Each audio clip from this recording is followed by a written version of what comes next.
June 15 മുതൽ പ്രായഭേദമന്യേ എല്ലാ സ്ത്രീകൾക്കും ട്രാൻസ്ജെൻഡർ വ്യക്തികൾക്കുമായി KSRTC ബസ്സിലെ ഓർഡിനറി സർവീസുകളിലെ ബസ്സുകളിൽ സൗജന്യ യാത്രാ സ്കീം ജൂൺ 15 മുതൽ നടപ്പിലാക്കുന്നതിന് അതിനുള്ള അംഗീകാരം നൽകാൻ വേണ്ടി തീരുമാനിച്ചു.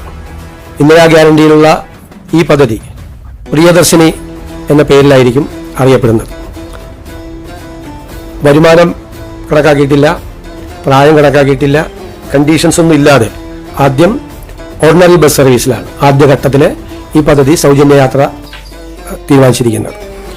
ഇത് സർക്കാരിന് ഒരു മാസം 65-70 കോടിയോളം ബാധ്യത വരും. 800 കോടി രൂപയിലധികം ഒരു വർഷത്തിൽ KSRTCക്ക് അതിൻ്റെ വരുമാന കുറവ് വരും. ആ പണം സർക്കാർ KSRTCക്ക് നൽകും. ഇപ്പോൾ KSRTCക്ക് 1500 കോടി എല്ലാ വർഷവും കൊടുക്കുന്നുണ്ട്. ശമ്പളം, പെൻഷൻ ഉൾപ്പെടെയുള്ള കാര്യങ്ങൾക്ക് ഒരു മാസം 125 കോടി വെച്ചാണ് കൊടുക്കുന്നത്. അങ്ങനെ ഒരു വർഷം 1500 കൊടുക്കുന്നതിൻ്റെ കൂടെ ഇതിനാവശ്യമായ തുക ഏകദേശം 750-800 കോടിക്കും ഇടയിൽ ഇതിൻ്റെ തുക വരും. ഞാൻ പറഞ്ഞിട്ട് പ്രതിമാസം 65-70 കോടിയോളം വരും ഇതിൻ്റെ ചിലവായിട്ട് കണക്കാക്കിയിരിക്കുന്നത്.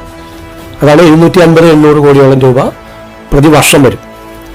അപ്പം നിലവിൽ കൊടുത്തുകൊണ്ടിരിക്കുന്ന 1500 കോടി രൂപയ്ക്ക് പുറമെ ഈ പണം കൂടി സർക്കാർ KSRTCക്ക് നൽകും.